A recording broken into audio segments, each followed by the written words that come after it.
wabarakatuh. Salam guru penggerak. Kali ini saya akan membahas tentang eksplorasi konsep refleksi diri tentang pemikiran Ki Hajar Dewantara. Yang pertama, intisari pemikiran Ki Hajar Dewantara tentang pendidikan.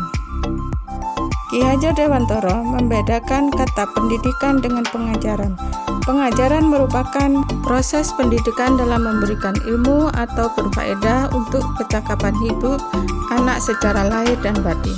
Pendidikan memberikan tuntunan kepada segala kekuatan kodrat yang memiliki anak agar mampu mencapai keselamatan dan kebahagiaan yang setinggi-tingginya baik sebagai manusia maupun sebagai anggota masyarakat. Ki Hajar Dewantara memiliki keyakinan bahwa pendidikan menjadi salah satu kunci utama untuk menciptakan manusia Indonesia yang beradab, karena pendidikan dapat menjadi ruang berlatih dan bertumbuhnya nilai-nilai kemanusiaan yang dapat diteruskan dan diwariskan. Dasar pendidikan anak berhubungan dengan kodrat alam dan kodrat zaman. Kodrat alam berkaitan dengan sifat dan bentuk lingkungan di mana anak berada, sedangkan kodrat zaman berkaitan dengan isi dan irama.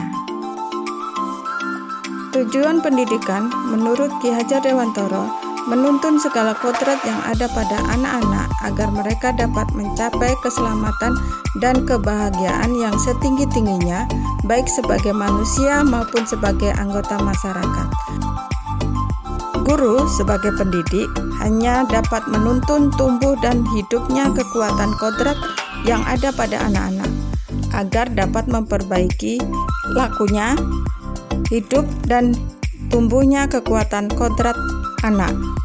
Ki Hajar Dewantara mengibaratkan peran pendidik sebagai seorang petani atau tukang kebun, sedangkan anak-anak diibaratkan sebagai biji tumbuhan yang disemai dan ditanam di lahan yang telah disediakan.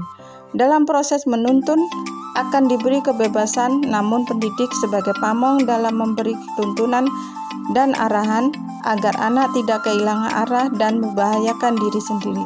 Sebagai seorang pamong, dapat memberi tuntunan agar anak dapat menemukan kemerdekaannya dalam belajar. Kedua, pembelajaran yang mencerminkan pemikiran Ki Hajar Dewantara. Pembelajaran dari filosofi Ki Hajar Dewantara. Yang pertama, pembelajaran memerdekakan dan berpusat pada siswa. Kedua, pembelajaran mengikuti perkembangan zaman.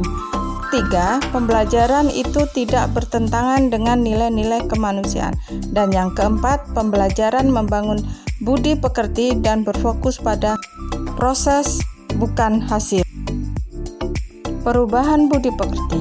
Ki Hajar Dewantara berpendapat bahwa budi pekerti diartikan sebagai perpaduan antara cipta, kognitif, karsa, afektif, sehingga menciptakan karya psikomotor. Pendidikan harus mampu mengubah budi pekerti peserta didik menjadi lebih baik. 3. Proses pembelajaran yang mencerminkan pemikiran Ki Hajar Dewantara dapat terwujud jika guru bersifat pamong sesuai dengan semboyan atau trilogi Ki Hajar Dewantara. Pembelajaran sesuai dengan kodrat alam dan kodrat zaman. Kemerdekaan dalam memilih metode pembelajaran dan evaluasi. 4. Konsep pemikiran Ki Hajar Dewantara yang sudah saya terapkan di kelas. Pada proses pembelajaran mengikuti perkembangan zaman dengan berbagai pemanfaatan IPTEP, sistem AMONG, dengan memberikan kebebasan pada peserta didik untuk menemukan sumber belajar seluas-luasnya dalam menemukan pengetahuan baik secara individu maupun berkelompok. Menanamkan pendidikan budi pekerti sejak dini. Demikian yang bisa saya sampaikan, refleksi diri tentang pemikiran Ki Hajar Dewantara. Assalamualaikum warahmatullahi wabarakatuh. Salam guru penggerak.